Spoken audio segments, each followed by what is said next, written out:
ಹೆಸರು ನವ್ಯ. 9ನೇ ತರಗತಿಯಲ್ಲಿ ಓದುತ್ತಿದ್ದೇನೆ. ಸರ್ಕಾರಿ ಪ್ರೌಢಶಾಲೆ ಅರಸೀಕೆರೆ. ನಮಸ್ಕಾರ, ನನ್ನ ಹೆಸರು ರಿಷಿಕಾ. ನಾನು 9ನೇ ತರಗತಿಯಲ್ಲಿ ಓದುತ್ತಿದ್ದೇನೆ. ಸರ್ಕಾರಿ ಪ್ರೌಢಶಾಲೆ ಅರಸೀಕೆರೆ. ಚಿತ್ರ ನೋಡುತ್ತಿರುವಾಗ ನೀವು ದಿನನಿತ್ಯವೂ ಬಳಸುವ ಚಿತ್ರ ಮತ್ತು ದಿನನಿತ್ಯವೂ ಗೊತ್ತಾಗುತ್ತದೆ. ಇದು ಮೈಕ್.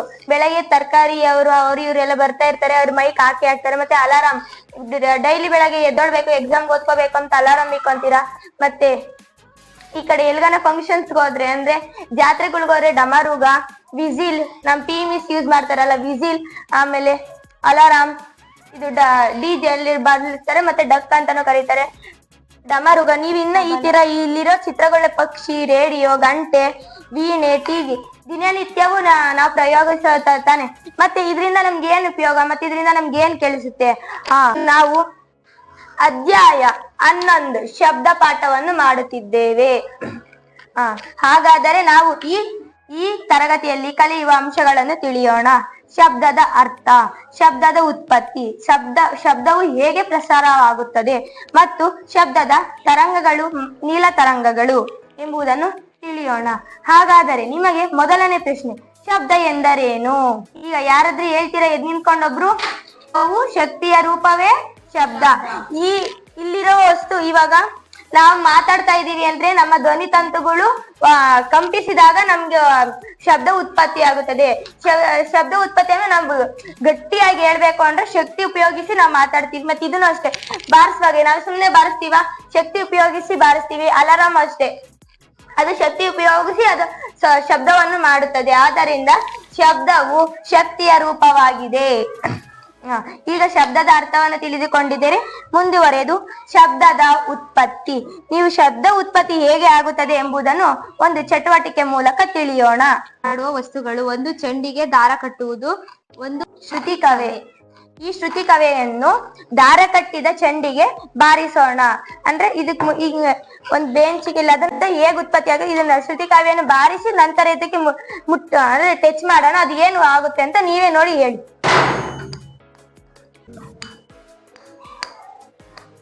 ಈ ಚಟುವಟಿಕೆಯಲ್ಲಿ ನೋಡಿ ಏನಂತ ನೋಡಿದ್ರಿ ಅಂದ್ರೆ, ಈ ಶಬ್ದ ಶ್ರುತಿ ಕಾವ್ಯವನ್ನು ಬಡಿದು ಇದು ಬರೆದಾಗ ಇದು ಅದ್ರ ಹತ್ರಕ್ಕೆ ಬರಲ್ಲ, ಹಿಂಗ್ ಇತ್ರ ಸಾಕು, ಅದಂಗ ಅದೇ ಬರುತ್ತೆ ಹೋಗುತ್ತೆ.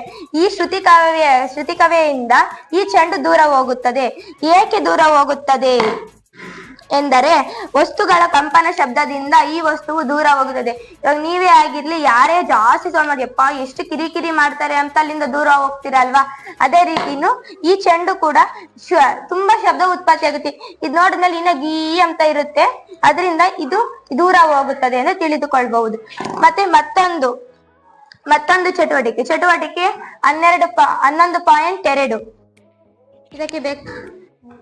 ಇದಕ್ಕೆ ಬೇಕಾಗಿರುವ ಸಾಮಗ್ರಿಗಳು: ಒಂದು ಬೀಕರ್ನಲ್ಲಿ ನೀರು, ಆಮೇಲೆ ಶ್ರುತಿ ತಾಳ,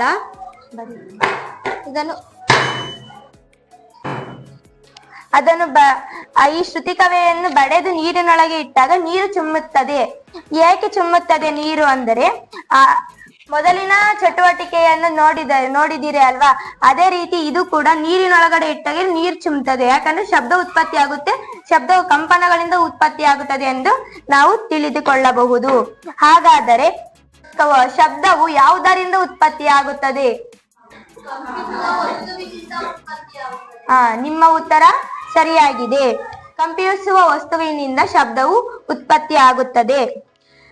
ಶಬ್ದವು ಮಾಧ್ಯಮದಲ್ಲಿ ಹೇಗೆ ಪ್ರಸಾರವಾಗುತ್ತದೆ? ಈಗ ನಮ್ಮ ಮುಂದಿನ ಪ್ರಶ್ನೆಯೇ ಶಬ್ದವು ಮಾಧ್ಯಮದಲ್ಲಿ ಹೇಗೆ ಪ್ರಸಾರವಾಗುತ್ತದೆ.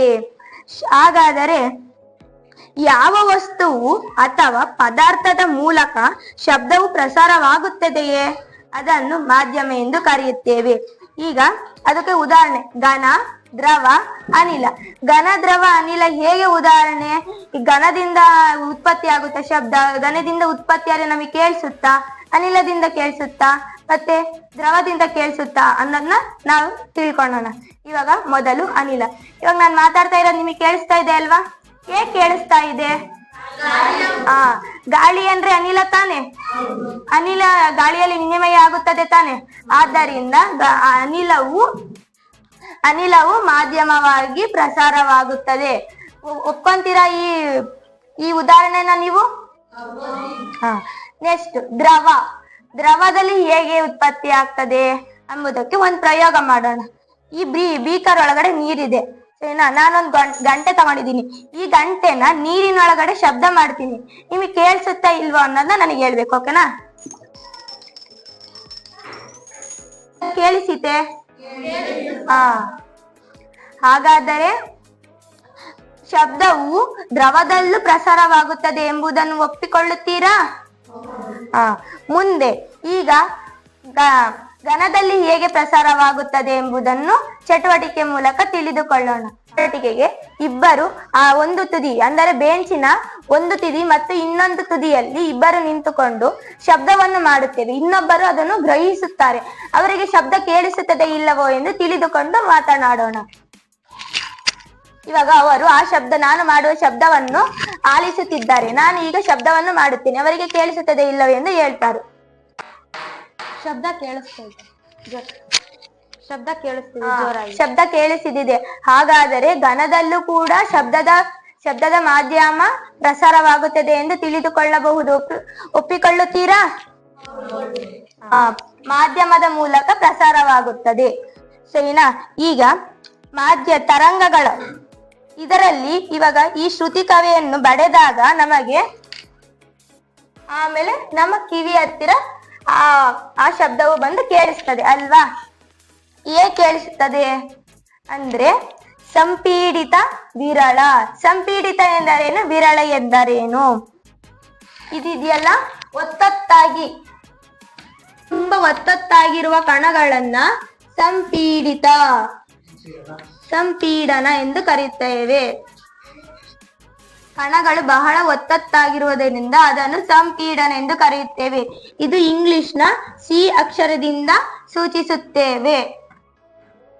ಈ ಕಣಗಳು ತುಂಬಾ ಒತ್ತೊತ್ತಾಗಿಲ್ಲ, ದೂರ ದೂರ ಇದೆ. ಇದನ್ನ ವಿರಳ.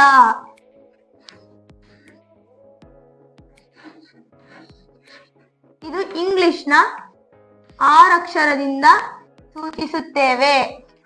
ಗೊತ್ತಾಯ್ತಾ ನಮ್ಗೆ ಶಬ್ದ ಹೇಗೆ ಕೇಳಿಸ್ತದೆ ಅನ್ನೋದು? ಮತ್ತೆ ಶಬ್ದವು ನಮಗೆ ಇವಾಗ ನಾನು ಮಾತಾಡ್ತಾ ಇರೋದು ನಿಮ್ಗೆ ಹೇಗೆ ಕೇಳಿಸಿದೆ ಅಂದ್ರೆ ಕಂಪನದಿಂದ ತಾನೇ. ನೀವೇ ಹೇಳಿದ ಪ್ರಕಾರ ಕಂಪನವು ಕಣಗಳ ಮೂಲಕ ಬರ್ತದೆ. ನಿಮಗೆ ಗ್ರಹಿಸಲು ಕಣಗಳ ಮೂಲಕ ಬರ್ತವೆ. ಈ ಕಣಗಳು ಹೇಗ್ ಬರ್ತವೆ ಅಂದ್ರೆ ಎಂದಿಟ್ಟಿಕೊಳ್ಳಿ, ಸರಿನಾ? ಈ ಮಾಧ್ಯಮದಲ್ಲಿ ಬರುವ ಶಬ್ದವು ಕಣಗಳ ಮೂಲಕ ಬರುತ್ತವೆ. ಈ ಕಣಗಳು ನೇರವಾಗಿ ನಿಮ್ಮ ಕಿವಿಗೆ ಗ್ರಹಿಸುವುದಿಲ್ಲ. ಈ ಕಣಗಳು ಅಲ್ಲೇ ಹಿಂದಕ್ಕೆ ಮುಂದಕ್ಕೆ ಚಲಿಸುತ್ತಾ ನಿಮ್ಮ ಕಿವಿಗೆ ಗ್ರಹಿಸುತ್ತದೆ. ಶಬ್ದ ನಿಮ್ಗೆ ಹೇಗೆ ಗ್ರಹಿಸ್ತದೆ ಅಂತ ಗೊತ್ತಾಯ್ತಾ? ಹಿಂದಕ್ಕೆ ಮುಂದಕ್ಕೆ ಕಣಗಳು ಹಿಂದಕ್ಕೆ ಮುಂದಕ್ಕೆ ಚಲಿಸುತ್ತಾ ನಿಮ್ಮ ಕಿವಿಗೆ ನೀವು ಗ್ರಹಿಸಿಕೊಳ್ಳುತ್ತೀರಾ.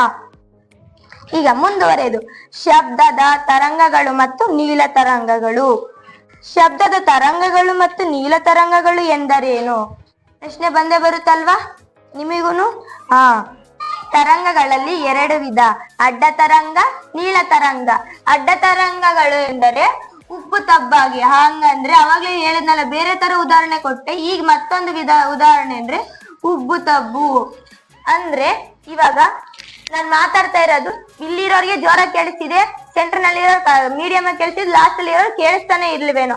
ಹಾಗೆ ಉಬ್ಬು ತಬ್ಬಾಗಿ ಕಣಗಳು ಚಲಿಸುತ್ತವೆ, ಅದು ಅಡ್ಡ ತರಂಗ ಆಯ್ತು. ನೀಳ ತರಂಗ ಆವಾಗ್ಲೇ ಹೇಳ್ದಾಗೆ ಒಂದ್ ಸ್ವಲ್ಪ ಸಂಪೀಡಿತವಾಗಿರುತ್ತೆ ಮತ್ತೆ ವಿರಳ.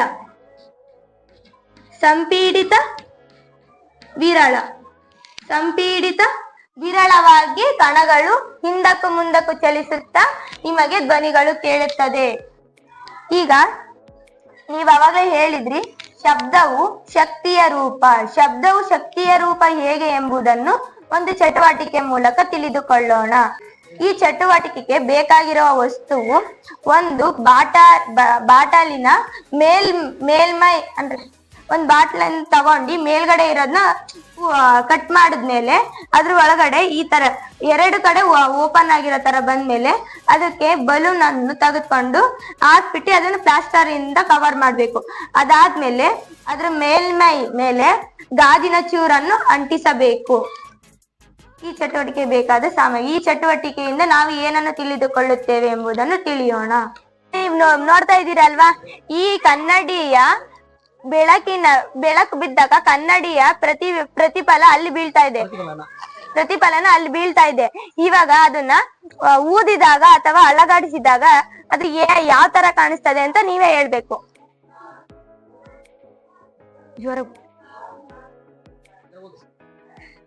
ಯಾವ ತರ ಕಾಣಿಸ್ತಾ ಇದೆ? ಅದು ನೃತ್ಯ ಮಾಡ್ತಿರೋ ತರ ಕಾಣಿಸ್ತಾ ಇದೆ ಅಲ್ವಾ?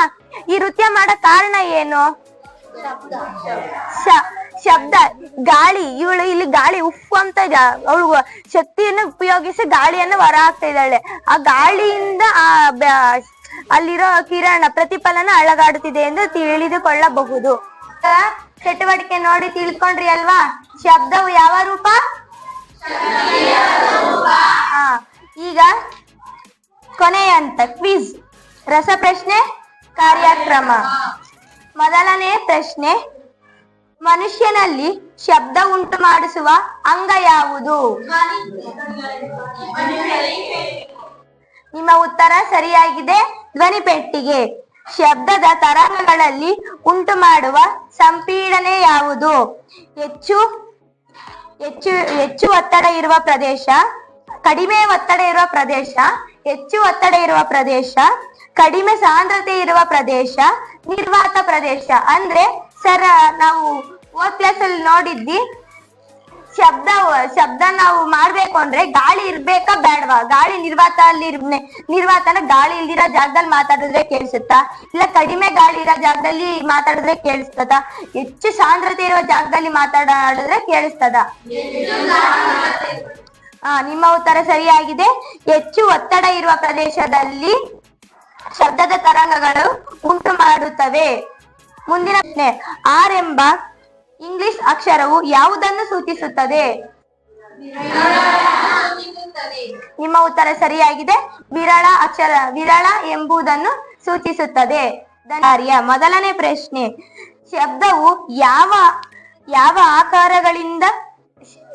ಆಕಾರಗಳಿಂದ ಶಬ್ದವು ನಮಗೆ ಕೇಳಿಸುತ್ತದೆ? ಪ್ರಶ್ನೆ, ಶಬ್ದ ಎಂದರೇನು? ಮೂರನೇ ಪ್ರಶ್ನೆ, ಮಾಧ್ಯಮ ಎಂದರೇನು? ಉದಾಹರಣೆ ಕೊಡಿ. ತರಂಗ ಎಂದರೇನು? ಇಷ್ಟು ನಿಮ್ಮ ಗೃಹ ಕಾರ್ಯ. ಧನ್ಯವಾದಗಳು.